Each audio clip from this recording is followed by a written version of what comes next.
Welcome back to the channel, ladies and gentlemen. For those of you who are unaware, there is an ongoing war in the social media landscape between Ethan Klein of H3A3 with support from other big content creators and Hasan Piker and his underlings. To make a long story short, Hasan Piker and his lackeys are all cuddled up together and support a terrorist group called Hamas. Over a period of time, they have been pushing support for Hamas no matter what heinous things that group has done. Now, that's one side, which has caused for content creators to come out and call out Hasan and his group for this behavior and many other things. Another issue is that Hasan and his henchmen are also content thieves who basically just sit down and watch videos from content creators that takes months to make and lots of money going to creating. And they just give very little to no reaction or information to transform the video. And that's how we're here today, because Ethan Klein has just revealed a video that he dropped was a trap card to destroy Hasan's bootlickers. So without further ado, let's check out Ethan Klein's video. All links will be in the description so you guys can go and watch the full thing. Hi there, my name is Ethan Klein, and my favorite hobby is spending hundreds of thousands of dollars on lawyers. Today I invite you into my home to share my favorite pastime with you.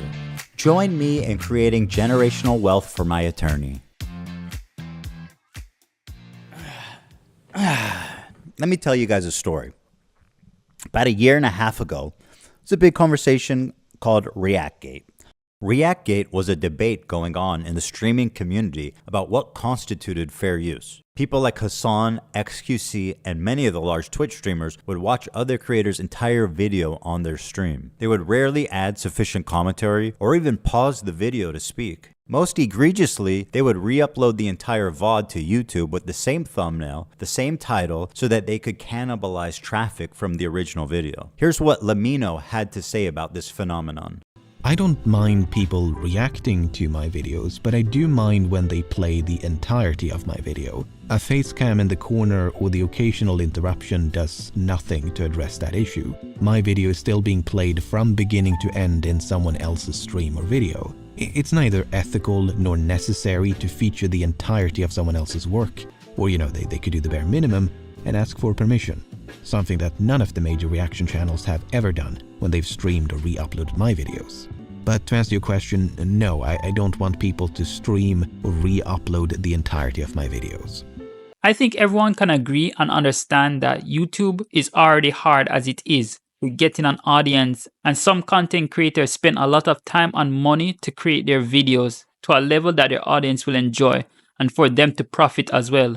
So having someone just come and have your video played, which is essentially keeping their audience entertained, but take all the support for yourself while not doing much, is wrong. But I also like reaction channels. When I watch a funny skit or a video I enjoy, I sometimes go looking for a person's reaction to that video to see if they laugh at the parts that I laugh at or if they notice something I didn't. There is a place for reaction channels and reaction content, but some people abuse the fair use, especially with streaming nowadays. People watching full-blown movies and TV shows, and they don't have permission. Now, understandably, this made a lot of people angry, because why should these content thieves, essentially, get more views than the author of the video, which in a lot of cases was happening? I mean, people don't like injustice, and we all see this, and no, it's not right. This debate culminated when XQC, one of the prime suspects, called into my show to debate me, in which case I'm sad to report that I was terribly owned. So in that regard, do you care at all about like IP or copyright, or like the fact that it's illegal? Does that matter? That it might be illegal, does that matter to you? No. It doesn't matter. Well, if flat out doesn't, because... Well, that's fair. Watch me full screen cam, do the fucking worm, then watch your do prime... That. Then watch your prime Do content. it for a week. Do a week of no reaction content and see how many fucking views you get. Oh, okay, sure. I mean, that's content, man. It's original content, at least. The ultimate debate, bro. He hit him with the worm. Oh, why didn't I think of that first? I kid XQC, but he is not the one I'm suing. Despite my criticism, he's not a malicious infringer. But the ones I am suing, you'll see, are much, much worse. Now, ironically, after this debate and In the wake of this large conversation, the problem seems to have only gotten worse. You have people like Hasan Piker paving the way of fair use with what's known as chair reacts, when Hasan gets up to go to the bathroom, or to eat, or to talk to his mom, or to do whatever, disappears for an extended period of time, and leaves the video playing for his chair. Mr. Chair, they call it. IDF had warned people to leave the area around the main airport in Sana'a. Then this. Do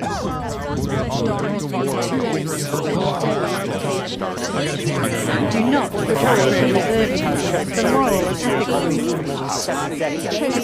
this operation will result in killing hostages and captivity.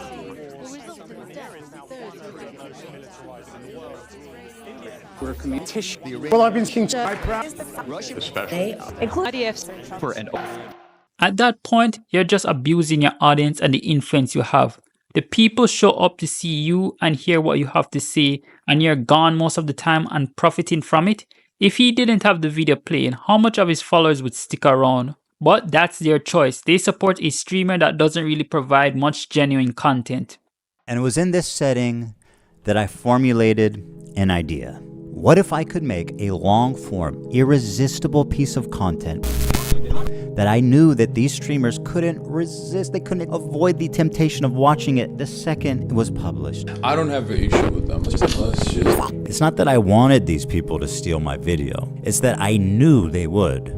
I knew they would watch the entire video, add little to no commentary, react to it instantly, giving them no time to form an opinion. The trap was set, and it worked even better than I imagined it would. We captured pretty much every large streamer reacting to it in its entirety immediately after it was published. Now the thing is, there were a few people that went above and beyond to commit copyright infringement. For example, Denim sits here silently with nearly 50,000 live viewers. That's 30 times her regular viewership. She's working directly with the Snark subreddit moderators to siphon views, and their intentions couldn't be clearer. Here's an excerpt from a stickied post from the Snark subreddit. Hey everyone, we've seen a lot of comments about wanting to watch the nuke without showing support for H3. Here's a list of creators who've supported our sub, either by engaging with us directly or citing our post in their critique of H3. Here they're offering these streamers as market substitutes for my work. This is the cardinal sin of copyright infringement. The Snark subreddit has been a frequent and persistent infringer. That's how I knew when this video came out, the Snarkers were going to encourage, promote, and push streamers to commit copyright infringement. I should thank the Snarkers actually. Because of their predictability, they acted like double agents for us, incriminating their favorite streamers and serving them up on a golden platter. So, thank you, Snark. It's one thing for a subreddit to admit it's engaging in copyright infringement, but how do you get the streamers themselves to admit that they're stealing content? Well, guys, if you enjoyed not giving any views to that terrible video, follow, subscribe, throw a prime. If you like the content, if you enjoyed your time here. It turns out they just do it for you.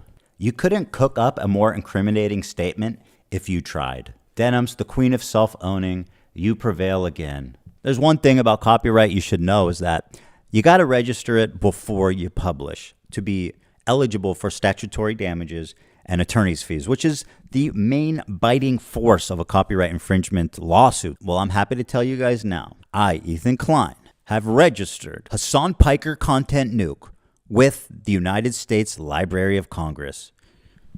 Some of you guys out there sweating? It's insane how some people act when they dislike someone. Not for anything that the person has done to them directly, but just because they have a different view or opinion.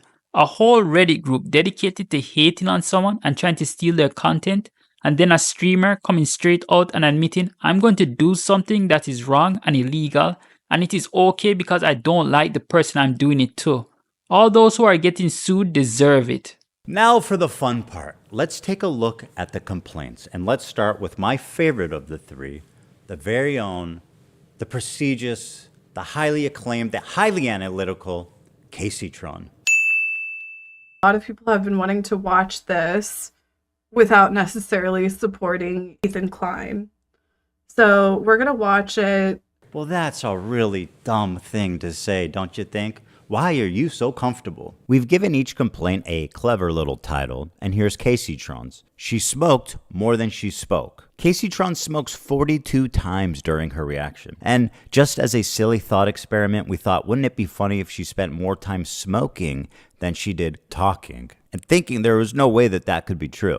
Well, we tallied them up, and lo and behold, there's 15 minutes 40 seconds of commentary versus 18 minutes and 55 seconds of smoking. She spent 3 minutes and 15 seconds longer smoking than she did talking in her quote-unquote reaction. And whatever talking she did was just to express how confused she was, presumably from smoking 42 times. What is happening? I'm trying to follow. I've lost the plot. The complaint continues. Indeed, Caseytron is often too obliterated to comment on the nuke, and instead stares blankly at her computer screen. In a span of 2 hours and 7 minutes, Caseytron smokes marijuana, frequently in highly concentrated forms through vaporizers, on 42 separate occasions. At one point, Caseytron is so wasted that she states, quote, "What is happening? I'm trying to follow, but I've lost the plot." To give you an idea, the majority of her commentary comes down to this. I don't understand this bit that he's doing. He's read more books than you could ever imagine. CPM's coming out of Qatar. What the hell you is kids going love anime, on? right? He's read more books than you could ever imagine. What is happening? I'm trying to follow. I've lost the plot.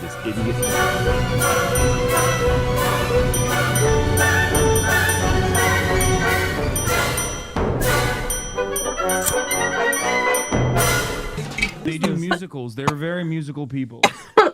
Are you being serious? Dog, what do you look? You think I made this? I know there's so much. This isn't a music video, Hasan. Alright, is she okay? Who smokes that much in such a short time? Like, seriously, who watches this person? Like, she's endlessly choking and coughing. How does she have 3,000 subs? Like, man, I need to step up my game. I know I started this YouTube channel a few weeks ago, but there's no way someone like her is making money off being an addict. Someone who is 34 years old is smoking herself to an early grave, no joke. Well, that's all I'm going to be showing from Ethan Klein's video. I suggest you guys go check out the full video if you haven't already. I skipped some parts and the rest of it details how the other two content thieves incriminated themselves. Now, after this video came out, Hasan's stooges now need to figure out a way to get the money for this lawsuit that will destroy them. And now, you would think the best thing to do would be to reach out to their daddy Hasan and ask him to assist them since he is a millionaire, right? Well, no. They went to GoFundMe to raise money for a lawsuit they caused for themselves by literally stealing someone's content. And in the video admit that they intend to steal the content and are happy doing it. You can see from the GoFundMe they have, some of them raised quite a bit of money. But I believe that this should be illegal. Crowdfunding for a lawsuit you brought onto yourself seems wrong to me.